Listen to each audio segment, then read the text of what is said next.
हम लोग देखने जा रहे हैं समतल से दिए गए बिंदु की दूरी। हमारा हेडिंग क्या रहेगा? समतल से दिए गए बिंदु की दूरी हमको निकालना है। समतल से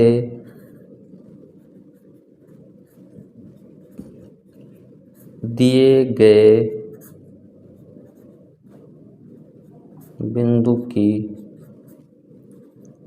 दूरी, यानी आपको एक बिंदु दिया रहेगा और एक समतल, आपको उस बिंदु से उस समतल की दूरी निकालनी रहेगी। तो इंग्लिश में हमको क्या कहेंगे? Distance of a point from a plane, बिंदु की दूरी। और ये हम लोग अभी कौन सा रूप में लिखेंगे? सदिश रूप।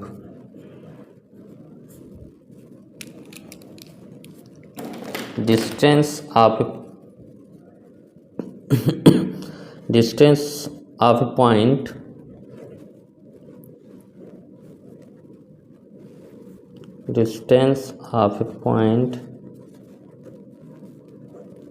From a plane. और ये हमारा जो हम लोग निकालेंगे हमारा वेक्टर फॉर्म में रहेगा।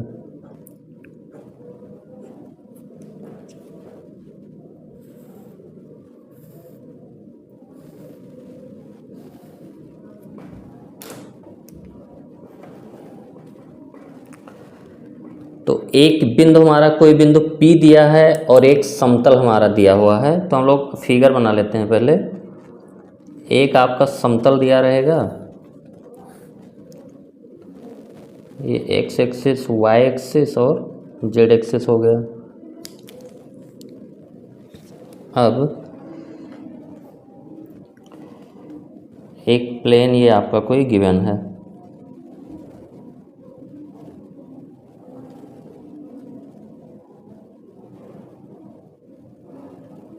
एक प्लेन हमारा ये गिवन है, इसको हम लोग बोलते हैं पाई 1 यानी समतल 1। ठीक है। और कोई बिंदु P है हमारा, कोई बिंदु P। अब हम इस बिंदु P से इस समतल की दूरी निकालना चाहते हैं। तो सबसे पहले बात क्या होगी हमारा? इसके लिए हम लोग क्या करेंगे? जो इस समतल का समीकरण हमको दिया है r.n = d, ये हमारा अभिलंब रूप में समतल का समीकरण होता है r.n = d। इसका मतलब क्या होगा? ये समतल हमारा, इसकी मूल बिंदु से दूरी d है और इस समतल पे अभिलंब हमारा वेक्टर n है। तो हम लोग लिख लेते हैं। और ये जो बिंदु P की स्थित सदिश भी आपको दिया है, जिस बिंदु P से दूरी निकालना है उस बिंदु का स्थित सदिश A हमारा दिया हुआ है। और ये हमारा जो वेक्टर n है, ये हमारा इस तल पे अभिलंब है, वेक्टर n। ये वेक्टर n, स्मॉल n ही लिखा है तो स्मॉल n ही लिखते हैं। तो हम लोग पहले लिख लेते हैं जो हमारा गिवन है कि माना बिंदु P जिसका स्थित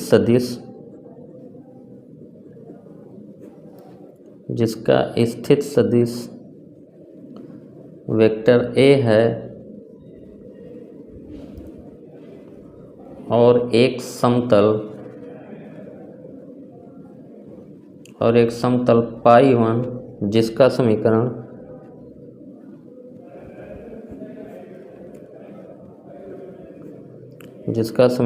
r.n = d है।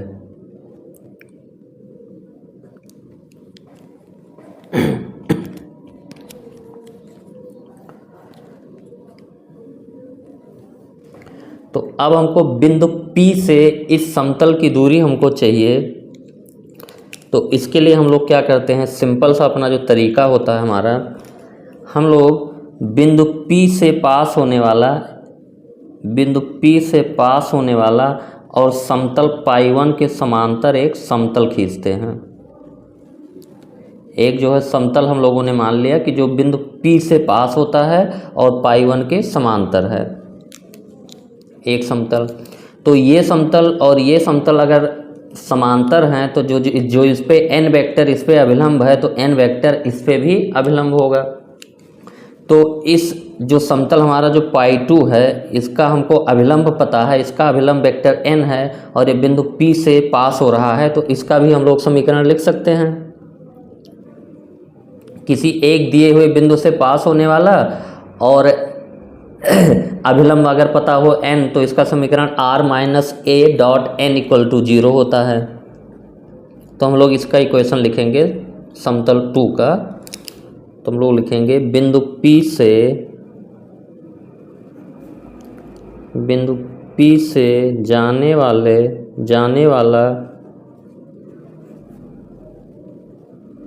जाने वाला और समतल π1 के समांतर एक समतल खींचा या ड्रा किया। अब ये हमारा जो π2 है ये हमारा π1 के समांतर है और इस बिंदु से P से पास हो रहा है। तो हम लोग क्या कहेंगे कि जो π2 समतल पर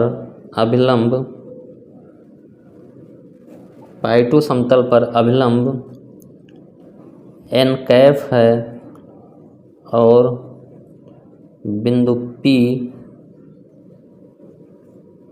से होकर जा रहा है।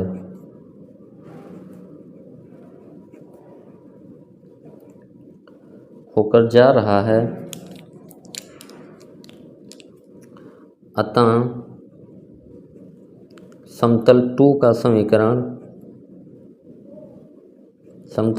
समीकरण हमारा क्या हो जाएगा। इसके लिए हम लोग जानते हैं, देखिए एक पॉइंट हम लोगों ने पढ़ा है x एक्सिस, y एक्सिस और z एक्सिस ये हमारा है। कोई समतल हमारा है जिसका अभिलंब हमारा n कैप वेक्टर है और ये किसी बिंदु P से पास हो रहा है जिसका स्थित सदिश किसी बिंदु A से पास हो रहा है जिसका स्थित सदिश हमारा A है। तो हम लोग क्या करते हैं, कोई रैंडम बिंदु P लेते हैं जिसका स्थित सदिश R मानते हैं और ये r minus a vector dot n equal to 0, यही हमारा इक्वेशन हो जाता है r minus a dot n cap equal to 0। तो r minus a dot n cap equal to 0 हमारा कौन से समतल का समीकरण है, उस बिंदु से पास हो रहा है जिसके बिंदु का स्थित सदिश a वेक्टर है और उस पे अभिलंब वेक्टर हमारा n कैप है। तो r minus a dot n cap equal to 0। तो इसका मतलब हम लोग जो π2 का समीकरण ये हमारा हो जाएगा r minus a dot n cap equal to 0, या इसको हम लोग ऐसे लिख सकते हैं कि r डॉट n कैप, इसको n कैप से मल्टीप्लाई कर दिए, minus a dot n cap equal to 0, या इसको हम लोग ऐसे लिखें r dot n cap equal to a dot n cap. अब ये r dot n equal to d के फॉर्म का हो गया, यानी अगर हमको मूल बिंदु से इस समतल की दूरी निकालनी हो तो ये हमारा a डॉट n कैप हो जाएगा। तो हम लोग लिखेंगे कि मूल बिंदु से ये हम लोग बिंदु n मान लेते हैं जो यहाँ पे है, तो ये ON दूरी हमारी क्या है d, क्योंकि r dot n equal to d समतल का समीकरण है। तो इस समतल का मूल बिंदु से जो दूरी होगी वो d होगी और दूसरे समतल π2 का समीकरण हमने लिख लिया। तो इसकी π2 की जो मूल बिंदु से दूरी होगी,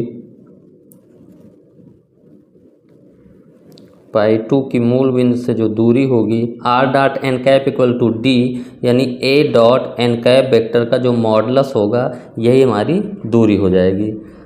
अब हमको इस समतल की, इस पॉइंट P की इस समतल से दूरी चाहिए, तो ये पॉइंट हम लोग Q मान लेते हैं। तो इस समतल की दूरी हमको पता है ओरिजिन से और इस समतल की दूरी हमको ओरिजिन से पता है। तो ये वाले दूरी में से ये वाली दूरी हम लोग घटा देंगे तो ये बीच की दूरी निकल जाएगी। तो हमारा हो जाएगा PQ जो हम लोग निकालना चाहते हैं P Q equal to O N minus ये हम लोग इस पे अभिलंब मान लेते हैं कि ये ओ एन डैश है, तो O N minus O N dash, और ओ एन हमारा क्या है डी, और ओ एन डैश हमारा क्या है ए डॉट एन कैप, और ये पूरा मॉड हम लोग ले लेंगे, यही हमारी दूरी हो जाएगी। तो बिंदु P की जो दूरी हो गई, जो पी क्यू दूरी हमारा हो गया, ये D minus A dot N cap.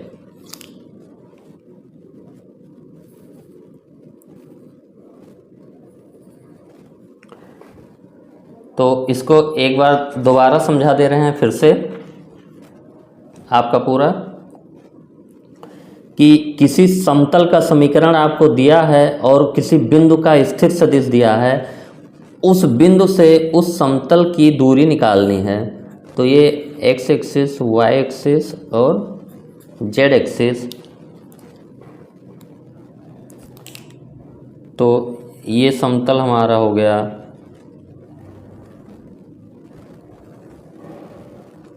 ये समतल हमारा पाई 1 हो गया, जिसका समीकरण हमारा दिया है R dot N equal to D. ये अभिलंब रूप में समतल का समीकरण है R dot N cap equal to D. तो इसके बारे में लिख लेते हैं, R dot N cap equal to D हमारा क्या है, ये हमारा अभिलंब रूप में समतल का समीकरण होता है। अभिलंब रूप में समतल का समीकरण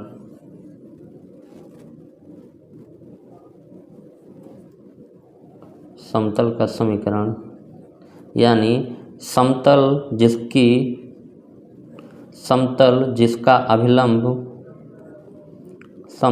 जिसका अभिलंब एन कैप है, एन कैप वेक्टर है, और मूल बिंदु से दूरी डी है, और मूल बिंदु से दूरी डी है। तो ये समतल का समीकरण हमको समझना पड़ेगा अच्छे से, तभी तो हमको पता चल पाएगा कि ये क्या है। तो समतल का जो समीकरण आपका दिया है pi 1 R dot N cap equal to D, इसमें हमारा एन कैप अभिलंब है और डी हमारा इसकी मूल बिंदु से लंबवत दूरी है। तो इसका मतलब अगर यहाँ पे आप एक अभिलंब हम लोग ड्रा करें ओ एन कैपिटल एन, तो इसकी दिशा में हमारा जो मात्रक सदिश है वो एन कैप है, और ये जो हमारी लंबवत दूरी है ये हमारा क्या होगा, लंब होगा, और ये लंबवत दूरी हमारी पता है डी है। अब कोई पॉइंट P आपका दिया है, आप चाहते हैं कि इस बिंदु P से इस समतल की दूरी क्या होगी। तो इस बिंदु P से होकर जाने वाले और इस पाई 1 के समांतर एक समतल हम लोग ड्रा करते हैं। क्या हमारा रहेगा कि ये हमारा जो समतल होगा पाई 2, ये हमारा इसी के समांतर होगा, और बिंदु P से पास हो रहा होगा। ये हमारा समतल हो गया पाई 2। ये पाई 2 हमारा क्या हो गया, ये P से जा रहा है, P से जाने वाला और समतल 1 के समांतर समतल है, समांतर समतल। तो ये बिंदु P का स्थित सदिश भी आपको दिया है वेक्टर A। अब हम लोग जानते हैं ये पाई 1 और पाई 2 समांतर है, तो एन कैप अगर हमारा इस पाई 2 पे लंब है तो एन कैप हमारा क्या होगा, पाई 1 पे अभिलंब सदिश होगा। तो हम लोग कह सकते हैं कि एन कैप पाई 1 पर अभिलंब होगा, एन कैप हमारा पाई 1 पर भी अभिलंब होगा। यानी किसी बिंदु P से जिसका स्थित सदिश A है जाने वाला, और उस पर अभिलंब सदिश एन कैप है से जाने वाले समतल का समीकरण हमारा होता है R minus A dot N cap equal to 0। इसको भी यहाँ पे हम लोग लिख लेते हैं वाई जेड। यानी हमारा कोई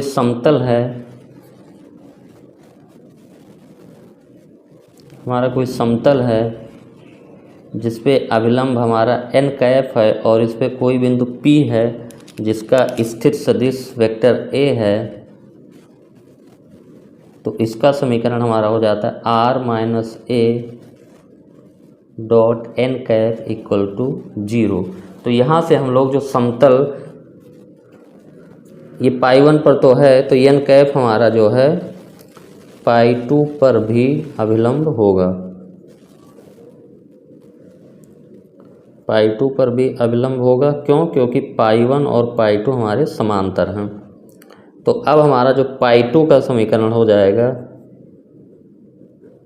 पाई 2 का समीकरण ये R minus A dot N cap equal to 0, इससे मल्टीप्लाई करते हैं तो R dot N cap minus A dot N cap equal to 0, R dot N cap equal to A dot N cap. अभी हमारा R dot N equal to D से तुलना करें, इसकी तुलना हम लोग R dot N cap equal to D से तुलना करें, तुलना करने पर हमारा जो डी बराबर हो जाएगा ये ए डॉट एन कैप का मॉडुलस, यानी मूल बिंदु से जो दूरी हो गई, यानी समतल पाई 2 की मूल बिंदु से दूरी, मूल बिंदु से दूरी हमारा क्या हो गया, ए डॉट एन कैप, यानी ये हमारा मूल बिंदु से ए डॉट एन कैप की दूरी पर है और ये हमारा डी दूरी पर है। तो डी में से ए डॉट एन कैप घटा देंगे तो हमारा जो है पी बिंदु और इसके बीच की दूरी हो जाएगी। तो ये हम लोग मान लेते हैं कि ये कोई बिंदु क्यू है और ये हमारा जो ओ एन डैश है, तो ये ओ एन डैश हमारा क्या हो गया, ए डॉट एन कैप और ओ एन हमारा है डी। तो हमको क्या चाहिए, जो पी क्यू दूरी होगी, पी क्यू दूरी D minus A dot N cap. तो ये सिंपल सा इसका जो है डेरिवेशन है, ये हम लोगों का फार्मूला याद होना चाहिए और फार्मूले के सारे टर्म पता होने चाहिए। ये हमारा क्या है, समतल R dot N equal to D की, इसको लिख लेते हैं हम लोग, ये हमारा जो है समतल, समतल R dot N equal to D की बिंदु P, बिंदु P जिसका स्थित सदिश,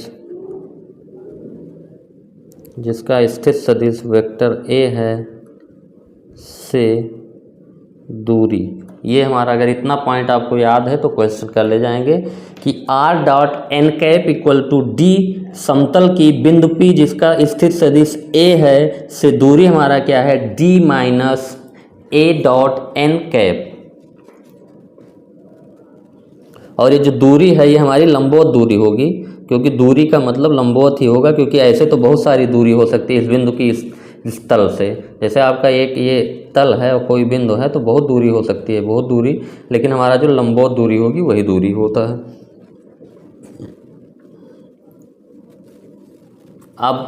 अब इसमें हम लोग थोड़ा सा और आगे बढ़ाते हैं।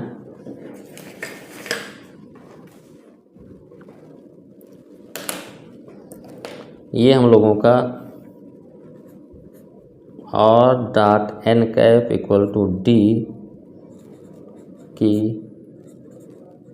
बिंदु P जिसका स्थित सदिश A है से दूरी हमारा आया है, लंबवत दूरी D minus vector A dot N cap, जो हमारा जो दूरी का फार्मूला है, D minus vector A dot N cap. अब इसमें हम लोग पॉइंट देखते हैं कि अगर हमारा जो समतल पाई 2 का समीकरण है ये R dot N cap equal to D ना देके हमारा R डॉट वेक्टर n इस टाइप का दिया हो कि यदि समतल पाई 2 का समीकरण R डॉट, ये वेक्टर n हमारा कोई दिया है, n कैप नहीं दिया है, R dot N equal to D के रूप का है, जहाँ वेक्टर n समतल पर अभिलंब है।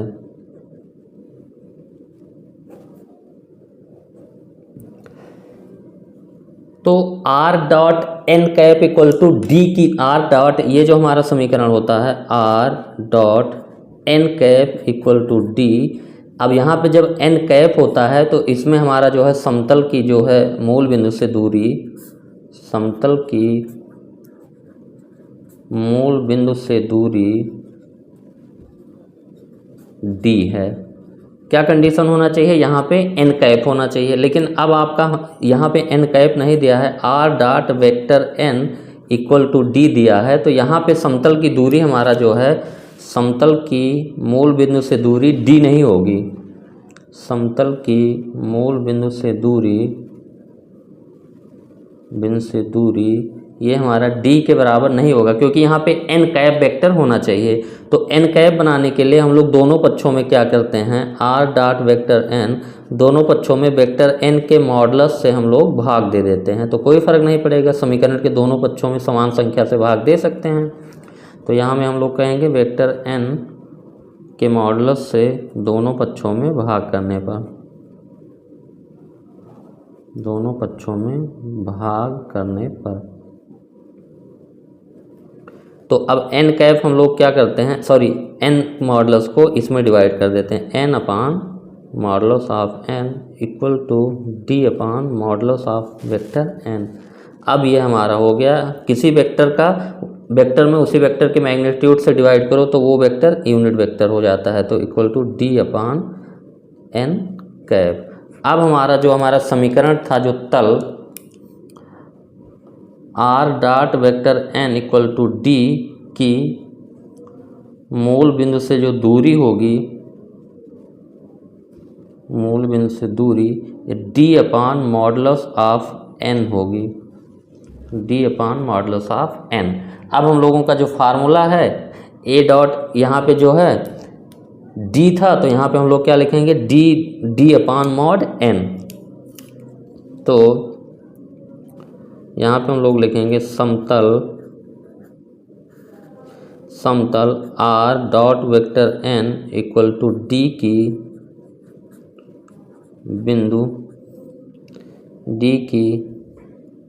बिंदु P जिसका स्थित सदिश a है से दूरी बराबर ही हमारा हो जाएगा। अब यहाँ पे जो हम लोग d लिखते हैं, यहाँ पे d बाई मॉड n लिखेंगे, d by mod n minus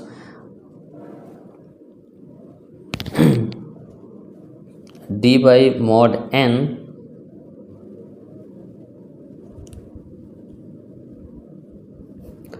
minus a dot n cap. तो ये हमारा दूरी हो जाएगा, क्योंकि हमको पता है कि अगर वो r डॉट n कैप नहीं है तब दूरी ये d हमारा मूल बिंदु से दूरी नहीं होगा, इसको हमको n कैप में बदलेंगे तब। तो फार्मूले में हमारा क्या हो जाएगा, जो d की जगह हम लोग जो है क्या लिख देंगे, d बाई वेक्टर n का मॉडुलस, तब हमारा ये निकलेगा।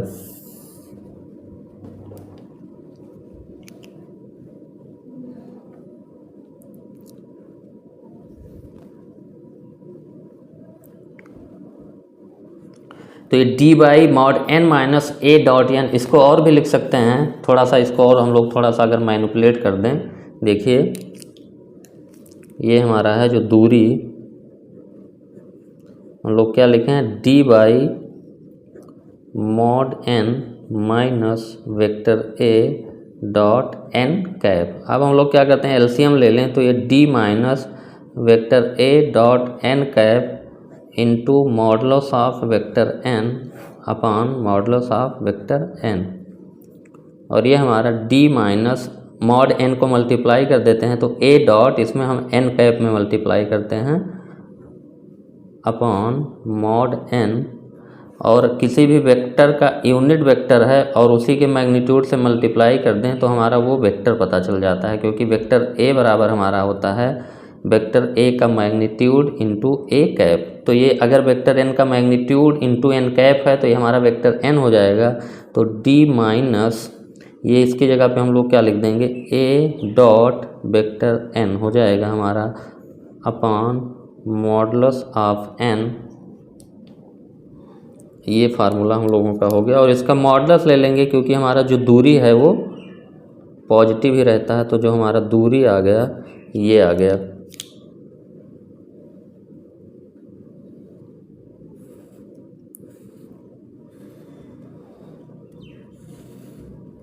तो इसको हम लोग लिख लेते हैं। ये हमारा है कि समतल R dot vector N equal to D की बिंदु P जिसका स्थित सदिश A है, बिंदु P जिसका स्थित सदिश A है से लंबवत दूरी।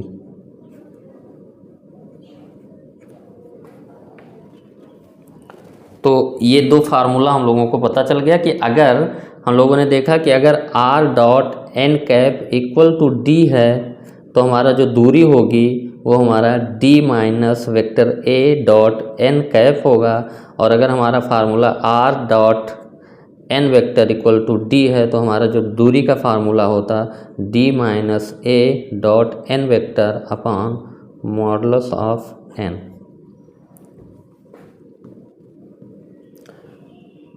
अब इसी को हम लोग कार्तीय रूप में देखेंगे।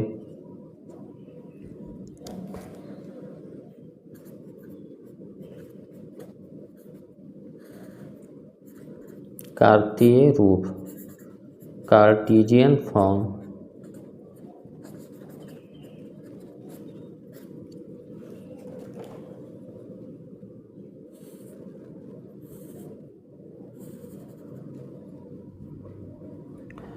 तो कार्तीय रूप के लिए जो है वेक्टर रूप तो हम लोग दोबारा लिख लेते हैं ना, तभी तो कार्तीय रूप में हम लोग डेवलप करेंगे।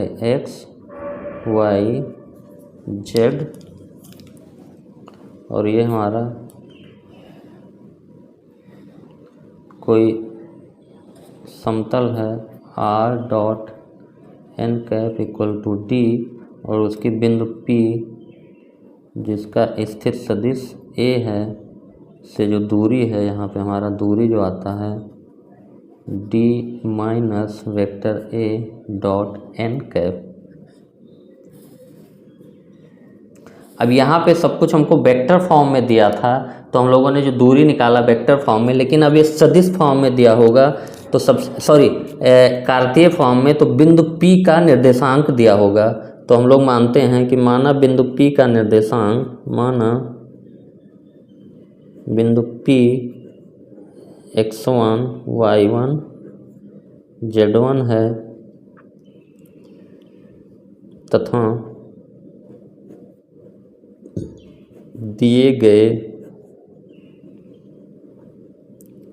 गए समतल का, अब समतल का भी क्या रूप दिया रहेगा, कार्तीय रूप। दिए गए समतल का कार्तीय समीकरण ax plus by plus C Z plus D या इक्वल टू डी है। तो अब समतल का समीकरण अगर आपका ax plus by plus C Z equal to D है तो इस समतल पे जो अभिलंब होगा उस अभिलंब के दिक् अनुपात हमारा a b c हो जाएंगे। तो समतल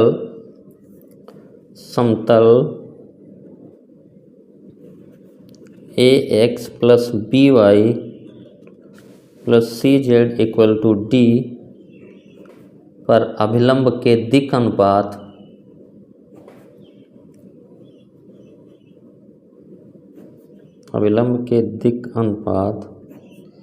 a b c होंगे। तो अब दिक् अनुपात हमको अभिलंब का पता चल गया तो अभिलंब वेक्टर हम लोग n वेक्टर हम लोग लिख सकते हैं ai cap plus b j cap plus c k cap. और जो a वेक्टर हमारा है यानी बिंदु P का निर्देशांक हमको चलिए रहने देते हैं, यहाँ पे बिंदु P का निर्देशांक x1 y1 z1 है तो वेक्टर a हमारा हो जाएगा x1 i plus y1j plus z1k, क्योंकि अगर किसी बिंदु का निर्देशांक पता है तो उसकी स्थित सदिश, किसी बिंदु P का निर्देशांक अगर x, y, z है तो उसकी स्थित सदिश xi plus yj plus zk हो जाएगा। तो बिंदु P का निर्देशांक x1 y1 z1 है। तो अब हमारा वेक्टर n और वेक्टर a पता चल गया। बस सिंपल सी बात है, जो दूरी का फार्मूला है उसमें हम लोग लगा देते हैं। जो दूरी हमारा है, अब यहाँ पे हमारा जो है n वेक्टर के रूप में है, तो दूरी का फार्मूला हम लोग ये लगाएंगे d minus a dot n vector upon modulus of n। तो दूरी हमारा हो जाएगा d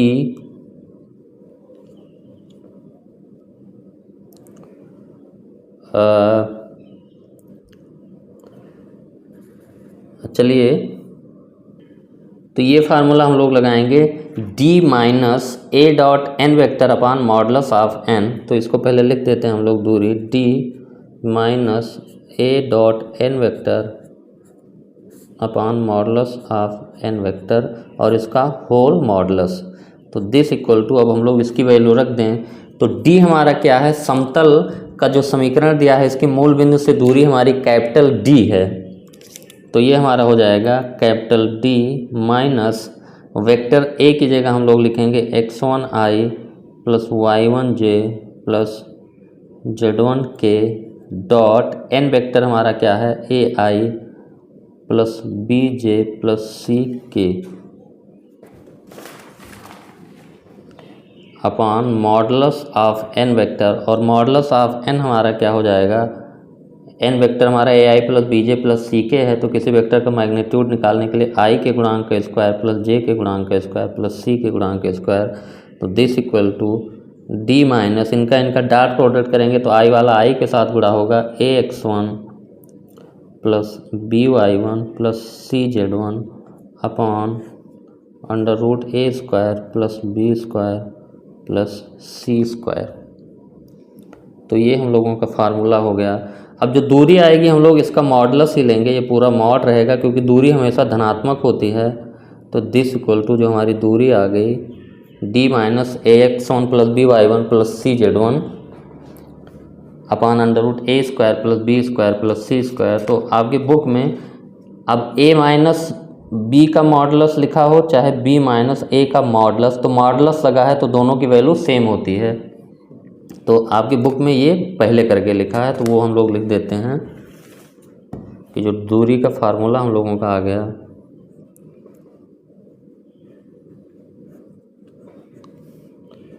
ax1 plus by1 plus cz1 minus d upon under root of a square plus b square plus c square.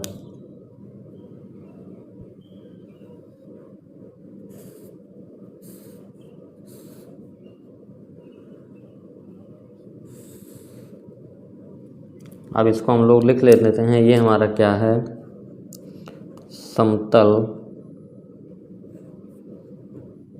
ax plus by plus cz equal to d की बिंदु p x1 y1 z1 से दूरी, और दूरी का मतलब लंबवत दूरी। तो ये हमारा फार्मूला हो गया, कार्तीय रूप में फार्मूला हो गया। और जो वेक्टर रूप में उसको हम लोग एक बार और लिख लेते हैं, जो दूरी का फार्मूला था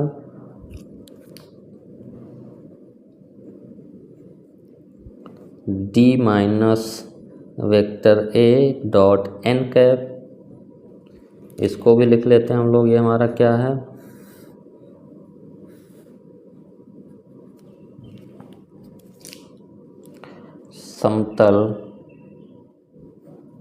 समतल r dot n cap equal to d की बिंदु P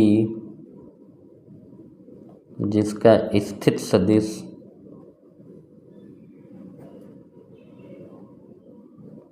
वेक्टर a है से दूरी। और अगला फार्मूला जो हम लोगों का आया था दूरी वाला, D minus vector A dot vector N upon modulus of vector N और इसका होल मॉडुलस, इसका भी मॉडुलस ही रहेगा और इसका भी, क्योंकि दूरी हमेशा जो है जो आएगी वो पॉजिटिव ही आएगी। ये तीसरा फार्मूला हम लोगों का जो है ये हमारा क्या है, ये समतल R dot N equal to D की बिंदु P जिसका स्थिर सदिश वेक्टर ए है से दूरी। तो ये 3 पॉइंट हम लोगों को यही याद रखना है। फाइनल कंक्लूजन, पहला फार्मूला कि समतल R dot N cap equal to D की बिंदु P जिसका स्थिर सदिश ए है से दूरी D minus vector A dot N cap. अगर हमारा यहाँ R dot vector N equal to D है तो D minus A dot N vector upon modulus of N, और A X plus B Y plus C Z equal to D की बिंदु P x1 y1 z1 से दूर हुई A X one plus B Y one plus C Z one minus D upon under root A square plus B square plus C square. अब एक question हम लोग कर लेते हैं इसी फार्मूले पे। हमारा बिंदु 2, 5, -3 की समतल r dot 6i - 3j plus 2k equal to 4 से दूरी ज्ञात कीजिए।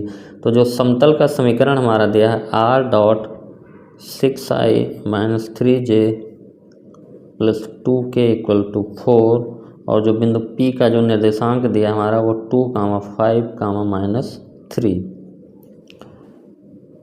तो अब हम लोग फार्मूला अपना लगा देंगे वही कि अगर इसकी हम लोग r dot n vector equal to d से तुलना करें, d से तुलना करने पर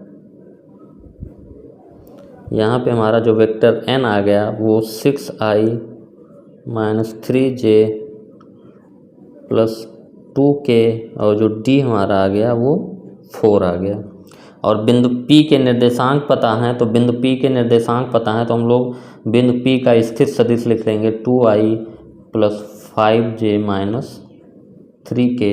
तो हमारा फार्मूला जो है कौन सा यूज होगा कि r dot vector n equal to d की P बिंदु जिसका स्थिर सदिश a है से दूरी, ये हमारा क्या था d माइनस, इसको अलग पेन से लिख देते हैं फार्मूला हमारा, दूरी d minus a dot n vector upon modulus of vector n और इस पूरे का होल मॉडुलस। तो इस फार्मूले में हम लोग वैल्यूज पुट कर देते हैं। d की वैल्यू हमारी 4 है और a वेक्टर हमारा क्या है 2i